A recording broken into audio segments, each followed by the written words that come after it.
शांति।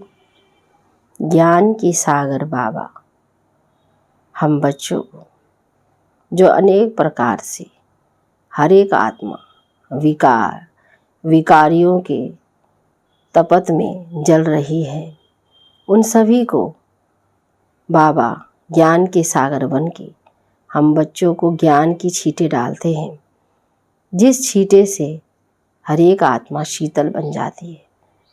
बाबा कहते हैं जैसे बाबा ज्ञान का सागर बरसात बन करके आया है, हमें शीतल छींटे डालता है, ऐसे तुम हर एक आत्मा भी शीतल देवियाँ बन करके हर एक आत्मा को शीतल बनाने का इस कार्य में लग जाओ।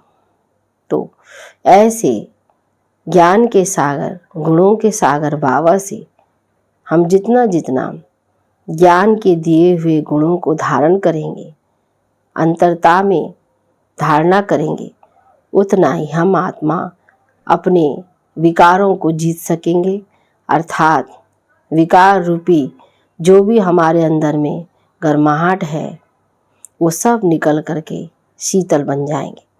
तो बाबा ने जो ज्ञान का कलश हमें दिया है, उस ज्ञान के कलश से काम चिता के विकार को ख़त्म करना है, पवित्र बनना, और इस रूहानी सेवा में बाबा कहते सबको जागृत हो जाना है। तो सुनते हैं बाप दादा के 3/5/2023 के साकार महावाक्यों में। बाबा बोले, मीठे बच्चे, ज्ञान के ठंडे छींटे डाल, तुम्हें हर एक को शीतल बनाना है। तुम हो ज्ञान बरसात करने वाली शीतल देवियाँ। प्रश्न में, बाप ने तुम्हें ज्ञान का कलश क्यों दिया है? उत्तर में, ज्ञान का कलश मिला है पहले स्वयं को शीतल बनाकर, फिर सर्व को शीतल बनाने के लिए। इस समय हर एक काम अग्नि में जल रहा है, उन्हें काम चिता से उतार ज्ञान चिता पर बिठाना है। आत्मा जब पवित्र शीतल बने तब देवता बन सके, इसलिए तुम्हें हर रूह को ज्ञान इंजेक्शन लगाकर पवित्र बनाना है। तुम्हारी यह रूहानी सेवा है। गीत है जो पिया के साथ है, उसके लिए ज्ञान की बरसात है। ओम शांति। जो बाप के साथ है उसके लिए बरसात है। अब बरसात और बाप, तो भला बाप को बरसात कैसे? वंडर खाएंगे ना। दुनिया फिर इन बातों को नहीं जानती। यह है ज्ञान बरसात। तुमको शीतल देवियाँ बनाने लिए ज्ञान चिता पर बिठाया जाता है। शीतल अक्षर के अगेंस्ट है तपत यानी गर्म। तुम्हारा नाम ही है शीतल देवी। एक तो नहीं होगी ना, जरूर बहुत होंगी जिन्हों से भारत शीतल बनता है। इस समय सभी काम चिता पर जल रहे हैं। तुम्हारा नाम यहाँ शीतला देवियाँ है, शीतल करने वाली, ठंडा छींटा डालने वाली देवियाँ। छींटा डालने जाते हैं ना, यह है ज्ञान के छींटे जो आत्मा के ऊपर डाले जाते हैं। आत्मा प्योर बनने से शीतल बन जाती है। इस समय सारी दुनिया काम चिता पर काली हो रही है। अब कलश मिलता है तुम बच्चों को। कलश से तुम खुद भी शीतल बनते हो, औरों को भी बनाते हो। यह भी शीतल बनी है ना, दोनों इकट्ठे बैठे हैं ना। घरवार छोड़ने की बात नहीं, लेकिन गौशाला बनी होगी तो जरूर कोई ने घरवार तो छोड़ा होगा। किस लिए? ज्ञान चिता पर बैठ शीतल बनने के लिए। जब तुम यहाँ शीतल बनेंगे तभी तुम देवता बन सकेंगे। बाबा ने समझाया भी है, जब तक तुम्हारे द्वारा कोई ना आस्तिक नहीं बना है तो गोया नास्तिक ही है।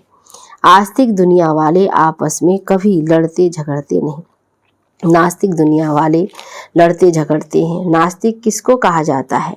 जो मुझ अपने पारलौकिक परम प्रिय परमपिता परमात्मा को ही नहीं जानते हैं। सारी दुनिया में घर घर में रोला है, क्योंकि परमपिता परमात्मा को भूलने कारण नास्तिक बन पड़े हैं। बेहद के बाप और उनकी रचना के आदि मध्य अंत को नहीं जानते। तो बेहद का बाप समझाते हैं, तुम आस्तिक क्यों बने हो? बेहद का बाप जिसको गॉड फादर कहते हो, ऐसे फादर को क्यों भूले हो? फादर का तो एक्यूपेशन जानना चाहिए। तो वह है बीज रूप सत्य चित्त आनंद, ज्ञान का सागर, शांति का सागर। सब सफ्ते यानी विशेषताएं उनमें है। उनकी सफ्ते अलग है, उनको कहा ही जाता है तो मात पिता हम बालक तेरी, तो जरूर वह माँ बाप होगा ना। जब तक अल्फ को नहीं जाना है तब तक सीधा हो नहीं सकते। ये तो जानते ही हो कि सतयुग में भारत में गॉड गॉडेस का राज्य था। लक्ष्मी नारायण को गॉड गॉडेस कहते थे। जो देवी देवता धर्म वाले होंगे वह समझेंगे कि बरोबर लक्ष्मी नारायण इस भारत के पहले पहले मालिक थे। 5000 वर्ष पहले की बात है। देखो, बाप टीचर जब समझाते हैं तो चारों तरफ देखते हैं कि बच्चे अच्छी तरह सुनते धारण करते हैं या बुद्धि और कहाँ भटकता है। जैसे भक्ति मार्ग में भर श्री कृष्ण की मूर्ति के आगे बैठे होंगे, परंतु बुद्धि धंधे आदि तरफ धक्का खाती रहेगी। एकाग्रचित उस चित्र में भी नहीं रहेंगे। यहाँ भी पूरी पहचान नहीं है तो फिर धारणा भी नहीं होती है। शिव बाबा ये माया का वश करने का वशीकरण मंत्र देते हैं। कहते हैं तुम अपने परमपिता परमात्मा शिव को याद करो, बुद्धि का योग उनके साथ लगाओ। अभी तुम्हारा बुद्धि योग पुराने घर की तरफ नहीं जाना चाहिए। बुद्धि योग बाप के साथ लटका रहना चाहिए, क्योंकि तुम सबको मेरे पास आना है। मैं पंडा आया हूँ तुमको ले चलने लिए। यह शिव शक्ति पांडव सेना है। तुम हो शिव से शक्ति लेने वाले और वह है सर्वशक्तिमान। तो लोग समझते हैं परमात्मा तो मरे हुए को जिंदा कर सकते हैं, परंतु बाप कहते हैं लाडले बच्चे, इस ड्रामा में हर एक को अनादि पाठ मिला हुआ है। मैं भी क्रिएटर, डायरेक्टर, प्रिंसिपल, एक्टर हूँ। ड्रामा के पार्ट को हम कुछ भी नहीं कर सकते। मनुष्य समझते हैं पत्ता पत्ता तो परमात्मा के हुक्म से चलता है। क्या परमात्मा बैठ पत्ते पत्ते को हुक्म करेंगे? परमात्मा खुद कहते हैं मैं भी ड्रामा के बंधन में बंधा हुआ हूँ। ऐसे नहीं कि मेरे से पत्ते हिलेंगे। सर्वव्यापी के ज्ञान से भारतवासी को बिल्कुल कंगाल बना दिया है। पाप के ज्ञान से भारत फिर सिरताज बनता है। तुम बच्चे जानते हो दिलवाड़ा मंदिर में ठीक बना दिया है। आदि देव दिलवाला है, सारे सृष्टि की दिल लेने वाला, भक्तों की दिल लेने वाला एक भगवान कहेंगे ना। यह उन्हों के ही यादगार है। ऊपर में है देवताओं की चित्र और नीचे राजयोग की तपस्या कर रहे हैं। 108 बच्चे आसन लगाकर बैठे हैं शिव बाबा की याद में। उन्होंने ही भारत को स्वर्ग बनाया है। गांधी जी भी कहते थे नई दुनिया राम राज्य चाहिए, परंतु उस राम राज्य नई दुनिया में तो है पवित्रता, वह तो कर ना सके। पतित सृष्टि को पावन बनाना ये तो बाप का ही काम है। कोई मनुष्य ये कार्य कर ना सके। इसके लिए भी कहते हैं बहुत जन्मों के अंतिम जन्म के भी अंत में मैं प्रवेश करता हूँ, तो वह यह पतित ठहराना। जो पावन थे वही पतित बने हैं, फिर पावन बनते हैं। आपे ही पूज्य, आपे ही पुजारी। जो पुजारी भगत बने हैं, भगवान भक्तों को ही मिलते हैं।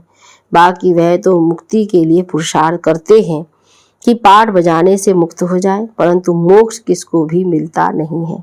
भगवान कहते हैं मुझे भी मोक्ष नहीं मिलता, मुझे भी सर्विस पर आना पड़ता है, भक्तों को राजी करना पड़ता है। इस भारत को माला माल बनाने गवाए, बाबा कहते माला माल बनाने, गवाया हुआ स्वराज्य फिर से देने, साल्वेंट बनाने मुझे भी पतित शरीर में पतित दुनिया में आना पड़ता है।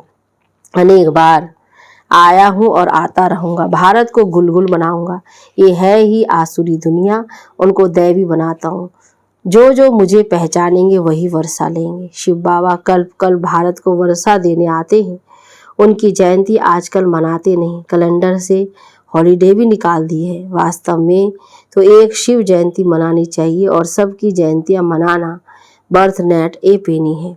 एक परमपिता परमात्मा शिव की जयंती मनाना बर्थ पाउंड है, क्योंकि वो भारत को सोने की चिड़िया बनाते हैं। महिमा उस एक की है।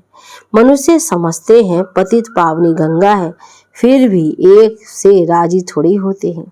सब जगह भटकते रहते हैं, सिद्ध करते हैं बरोबर हम पतित हैं।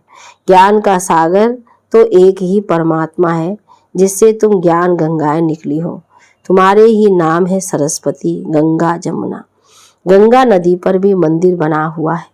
वास्तव में ज्ञान गंगाएं तुम हो। तुम देवता नहीं हो, तुम ब्राह्मण हो। गंगा के नाम पर देवता का चित्र भी रख दिया है। उन्हों को तो पता नहीं है ज्ञान गंगाएं तुम शक्तियां हो। तुम जब अब मनुष्य से देवता बन रही हो इस राजयोग से। सच्चा योग यह है, बाकी तो सब अल्पकाल हेल्थ के लिए अनेक प्रकार के योग सिखलाते हैं। यह एक ही शिव बाबा के साथ योग लगाने से हम एवर हेल्दी बनते हैं। अब बाप बैठ भारत को हेवन बनाते हैं। जब तक अपने को आत्मा परमात्मा का बच्चा नहीं समझा है तब तक वर्षा मिल ना सके। और सब है ब्रदर्स। भारतवासी फिर कह देते हम सब फादर्स हैं ईश्वर के रूप में, शिवोहम तत्वम। अब फादर्स तो सब दुखी हैं, उनको सुख का वर्षा मिले कहाँ से। कितना घोर अंधियारा, यही है रात, ज्ञान है दिन। यह सब बातें समझने की है। तुम हो रूहानी सोशल वर्कर, वह है जिस्मानी सोशल वर्कर्स। तुम रूह को इंजेक्शन लगाते हो और वो कि रूह प्योर बन जाए, बाकी तो सब जिस्मानी सेवा करते हैं। बाप बैठ समझाते हैं कितना फर्क है। तुम गॉड को याद कर गॉड गॉडीज बन रहे हो। भगवान खुद कहते हैं लाडले बच्चे मैं तुम्हारा गुलाम बनकर आया हूँ। अब जो कहता हूँ उसको श्रीमत कहते हैं। ऊंचे ते ऊंच वह है। कोई कहे ब्रह्मा जो जयंती ऊंच है, बिल्कुल नहीं। ब्रह्मा विष्णु शंकर को बनाने वाला, उनसे कार्य कराने वाला शिव बाबा है ना, नहीं तो नई सृष्टि कैसे बने। सबसे उच्च जयंती है ही त्रिमूर्ति शिव की। शिव आते ही हैं ब्रह्मा विष्णु शंकर के साथ, तो उनकी ही जयंती मनाई जा सकती है। आजकल तो कुत्ते बिल्ली सबकी जयंती मनाते रहते हैं। कुत्तों का भी कितना प्यार करते हैं। आजकल की दुनिया देखो क्या है। कहेंगे सतयुग में ये शेर आदि नहीं होंगे, कायदा नहीं कहता।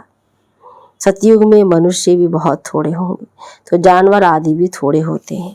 बीमारियां भी पहले इतनी थोड़ी थी, अभी तो कितनी ढेर बीमारियां निकल पड़ी हैं। तो ये जानवर आदि पीछे वृद्धि को पाते हैं। सतयुग में गाय भी बड़ी अच्छी होती है। कहते हैं श्री कृष्ण ने गौएं चराई, ऐसे नहीं कहते। सतयुग में ऐसी फर्स्ट क्लास गायें थीं। देवताओं के लिए वहाँ हीरे जवाहरों के महल होते हैं और यहाँ ठिक्कर भित्तर के। तो यह सब समझने की बातें हैं। जो समझ जाएंगे वह कभी स्कूल छोड़ेंगे नहीं। एम ऑब्जेक्ट समझने बिगर कोई आकर बैठे तो भी समझ नहीं सकेंगे। जहाँ भी सत्संग हो जाते हैं वहाँ एम ऑब्जेक्ट कुछ होता नहीं। ये तो पाठशाला है, पाठशाला में तो एम ऑब्जेक्ट चाहिए ना। तुम सब एम ऑब्जेक्ट को जानते हो। जिनकी तकदीर में नहीं होगा उनकी बुद्धि में ज्ञान कभी टपकेगा ही नहीं। जीवन मुक्ति में ही थोड़ी आएंगे, पिछाड़ी वाले स्वर्ग में आ ना सके। अच्छा, मीठे मीठे सिकिलदे बच्चों प्रति माता पिता बाप दादा का याद प्यार और गुड मॉर्निंग। रूहानी बाप की रूहानी बच्चों को नमस्ते, रूहानी बच्चों की रूहानी बाप दादा को गुड मॉर्निंग, नमस्ते बाबा नमस्ते। धारणा के लिए मुख्य सार में पहली पॉइंट, बुद्धि योग सदा एक बाप में लगा रहे। पुराने घर पुरानी दुनिया में बुद्धि ना जाए, ऐसी एकाग्रचित अवस्था बनानी है। दूसरी पॉइंट, बाप की सर्व सत्ते यानी गुण स्वयं में धारण करना है। हर आत्मा पर ज्ञान के छींटे डाल उनकी तपत बुझाए शीतल बनाना है।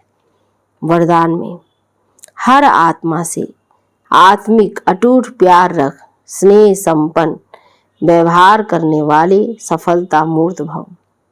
विस्तार, जैसे बाप के प्रति अटूट अखंड अटल प्यार है, श्रेष्ठ भावना है, निश्चय है, तो ऐसे ब्राह्मण आत्माओं से आत्मिक प्यार अटूट और अखंड हो।